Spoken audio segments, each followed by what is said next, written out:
Exam, ये शायद ये हॉरर स्टोरी से भी ज़्यादा डरावना है। और आज की ये कहानी भी एक इसी लफ्ज़ से जुड़ी है। जॉन और जैक शुरू से ही बहुत अच्छे दोस्त थे। वो नर्सरी क्लास से लेकर 11 क्लास तक एक साथ पढ़ते आ रहे थे और वो दोनों ही पढ़ाई में थोड़े कमज़ोर थे और दोनों स्पोर्ट्स में बहुत अच्छे थे। जॉन फुटबॉल टीम का कैप्टन था और जैक डिस्ट्रिक्ट बैडमिंटन चैंपियन था। टूर्नामेंट में बिजी रहने की वजह से उन्हें पढ़ाई करने में बहुत कम टाइम मिलता था। पूरा साल कैसे निकल गया उन्हें पता ही नहीं चला। फाइनल एग्ज़ाम शुरू होने में सिर्फ 10 दिन बचे थे।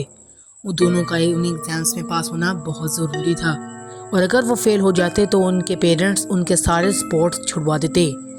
जॉन और जैक पढ़ने की बहुत कोशिश कर रहे थे लेकिन उनका पढ़ाई में मन ही नहीं लग रहा था।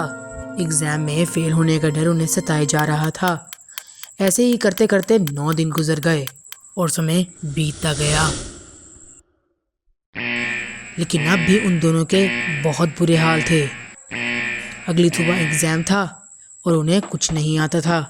ना जॉन को कुछ आता था और ना ही जैक को। तभी जॉन के दिमाग में एक आइडिया आया। उसने जैक से कहा कि उस आइडिया में बहुत रिस्क है। अब वो एक ही तरकीब थी जो उन्हें पेपर में पास करवा सकती थी। उनके स्कूल प्रिंसिपल का बेटा जॉन का बहुत अच्छा दोस्त था। उसने उसी रात अली को फ़ोन करके उसकी मम्मा की ऑफिस की चाबी मांग ली। अली ने दोस्ती निभाते हुए चाबी अपनी बालकनी से नीचे फेंक दी। जैक को चाबी दे दी। जॉन और जैक का सिंपल सा प्लान था। उन्हें उस क्वेश्चन पेपर के क्वेश्चंस कॉपी कर घर लाने थे, मगर उन्हें नहीं पता था कि उनका यह सीधा सा प्लान बहुत उल्टा होने वाला है। जॉन और जैक को यह भी पता था कि पेपर से एक दिन पहले क्वेश्चन पेपर प्रिंसिपल ऑफिस आ जाता है। उन दोनों के पास अब इस तरकीब के अलावा और कोई चारा नहीं था। वो दोनों आहिस्ता आहिस्ता आगे बढ़ते चले जा रहे थे। उन्हें डर तो लग रहा था लेकिन उन्होंने जैसे तैसे करके स्कूल की दीवार टाप कर अंदर घुस गए।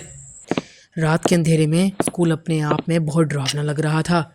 वहाँ स्कूल के गार्ड के अलावा वहाँ कोई और नहीं था। वो स्कूल कार्ड से बचते हुए प्रिंसिपल ऑफिस पहुँचे। जॉन चाबी से लॉक को खोलने लगा कि तभी जैक को अपनी गर्दन पर ठंडी हवा महसूस हुई।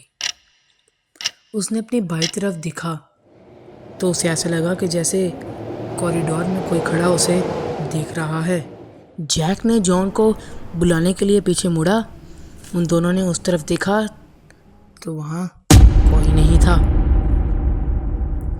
जॉन ने जैक की बात को नज़रअंदाज किया और ताला खोलने लगा।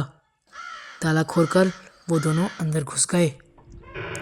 वो दोनों अंदर घुसकर उस क्वेश्चन पेपर को ढूंढने लगे कि तभी उन दोनों के सामने कुछ ऐसा हुआ कि उन दोनों के रोंगटे खड़े हो गए।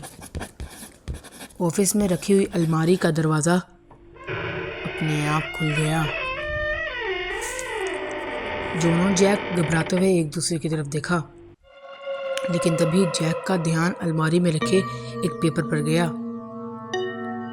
उस पेपर को जैक ने उठाकर देखा तो कल सुबह होने वाला एग्जाम पेपर था। पेपर को देखते ही वो दोनों ये भूल गए कि अभी क्या हुआ था। वो उस पेपर के क्वेश्चंस कॉपी करने लगे। तभी किसी ने प्रिंसिपल ऑफिस का दरवाज़ा नॉक किया। दरवाजे की दस्तक सुनकर उनका दिल मुंह में आ गया। उन्हें लगा कि शायद अली ने प्रिंसिपल मैम को सब कुछ बता दिया है और वो उन्हें रंगे हाथों पकड़ने यहाँ आ गई हैं। वो दोनों बिना कोई आवाज़ किए प्रिंसिपल डेस्क के नीचे छुप गए। दरवाजे पर दी हुई दस्तक फिर से हुई और वो होते होते बढ़ने लगी। जॉन और जैक डरे हुए सिर्फ वहीं छुपे रहे। देखते ही देखे अब कोई उस दरवाजे को जोर जोर से पीटने लगा था। ऐसा लग रहा था कि बस अब वो दरवाज़ा टूट ही जाएगा। और तभी एक दम से सुन्नाटा हो गया। दरवाजे पर हो रही ठक ठक एकदम से बंद हो गई।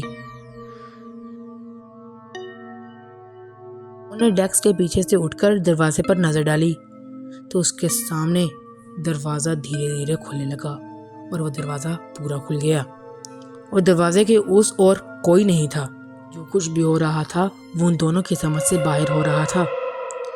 बस वो उस पेपर के क्वेश्चंस कॉपी कर जल्द से जल्द घर जाना चाहते थे।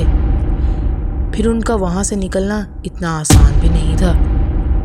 जॉन और जैक ने डेस्क के नीचे बैठे बैठे ही क्वेश्चंस कॉपी करने लगे।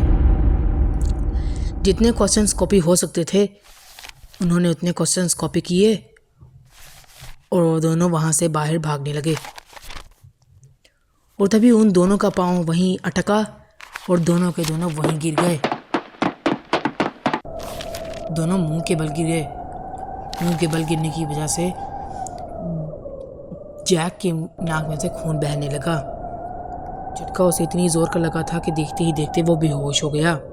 जॉन उसे वहीं पे देख ही रहा था कि उसे अपने पीछे को किसी के खड़े होने का महसूस हुआ। उसने पीछे लेटे लेटे अपने पीछे मुड़कर देखा तो उसे सड़े हुए पांव दिखाई दिए। वो पांव बहुत भयानक लग रहे थे और वो सारे खून से लथपथ थे। जॉन ने हिम्मत करके अपनी नज़र ऊपर घुमाकर देखी तो वहाँ पर एक आदमी पीएन के सूट में खड़ा हुआ था। वो आदमी इतना सफेद था, ऐसा लग रहा था कि जैसे उसके मुंह खून ना हो। जॉन के मुंह से चीख निकल गई। वो आदमी उसकी आंखें बिल्कुल सफेद थीं और वो बिना कुछ बोले सिर्फ उसे देखे ही जा रहा था। जॉन तभी कुछ कर पाता, उसने अपना वाइपर लिया और उसके सर पर भी मारा और वो भी बेहोश हो गया। सुबह उठकर जब पीएन ने देखा वहां पर 2 बच्चे कॉरिडोर में पड़े हुए थे और स्कूल में हंगामा मच गया। इनका पेपर कैंसिल कर दिया गया। प्रिंसिपल मैम को भी उनकी चोरी का पता चल गया। जॉन और जैक को कहीं शाम को जाकर होश आया और उन दोनों ने हड़बड़ाहट में सारा वाकया बता दिया। मैम ने उनकी वहीं पर बात काट दी और कहा कि भूत प्रेत जैसा वहाँ पर कुछ नहीं होता। Oh my God. जॉन और जैक की वहीं पे बात काट दी और उन्हें ये बताया गया कि उनकी इस चोरी की वजह से उन्हें सजा दी जाएगी। उन्हें 11th क्लास रिपीट करने को कहा गया। लेकिन जॉन और जैक का ये हादसा उनके दिमाग में बैठ चुका था।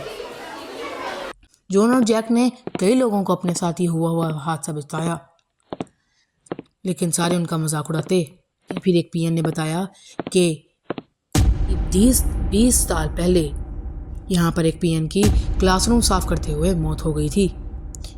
अब जहाँ पर क्लासरूम था वहाँ पर अब प्रिंसिपल मैम का ऑफिस बन चुका था। लेकिन उस पीएन के मरने के बाद ना ही किसी पीएन को उसकी आवाज़ सुनाई देती है और ना ही वो दिखाई देता है। ये बात सुनकर उन दोनों के रोंगटे खड़े हो गए। उन दोनों ने अपने पेरेंट्स से बहुत जिद कर वो स्कूल ही छुड़वा दिया और वो वहाँ कभी नहीं गए।